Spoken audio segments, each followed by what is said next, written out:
ಎಲ್ಲ ಆಚಾರ ವಿಚಾರಗಳನ್ನ ಪ್ರತಿಪಾದನೆ ಮಾಡಂತ ಶಕ್ತಿ ಯಾರಿಗಾರ ಇತ್ತು ಅಂದ್ರೆ ಇದು ಜಯಚಂದ್ರ. ಇಡೀ ನಾವೆಲ್ಲ ವಿರೋಧ ಪಕ್ಷದ ಎಲ್ಲ ಶಾಸಕರೆಲ್ಲ ನಿಮ್ ಜೊತೆ ಇದ್ದೀವಿ, ಜಯಚಂದ್ರ ಅವ್ರ ಜೊತೆ ಇದ್ದೇವೆ.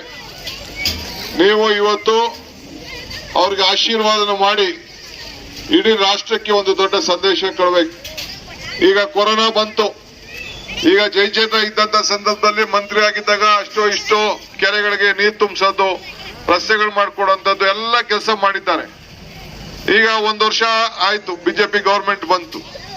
ಹಿಂದೆ ತಳದ ಗವರ್ಮೆಂಟ್ ಕಾಂಗ್ರೆಸ್ ಇತ್ತು. ನಿಮ್ ಕ್ಷೇತ್ರದಲ್ಲಿ ಏನಾದ್ರು ಒಂದು ಸಣ್ಣ ಕೆಲಸ ಆಯ್ತಾ? ಏನಾದ್ರು ದುಡ್ಡು ಏನಾದ್ರು ಬಂತಾ? ರೈತರಿಗೆ ಏನಾದ್ರು ಅನುಕೂಲ ಆಯ್ತಾ? ಇಲ್ಲ ಪಟ್ಟೆ ಹೋಗಿರೋದು ಏನಾದ್ರು ಅನುಕೂಲ ಆಯ್ತಾ? ಇಲ್ಲ ಯುವಕರಿಗೆ ಡ್ರೈವರ್ಗಳಿಗೆ ಏನಾದ್ರು ದುಡ್ಡು ಬಂತಾ? ಏನು ಇಲ್ಲ. ಒಬ್ಬ ಬಡವನಿಗೆ, ಒಬ್ಬ ಯುವಕಂಗೆ ಒಂದು ಉದ್ಯೋಗ ಹೊಸಗಾರರು ಸಿಗ್ತಾ? ಪ್ರೈವೇಟ್ ಎಲ್ಲಾರು ಸಿಗ್ತಾ?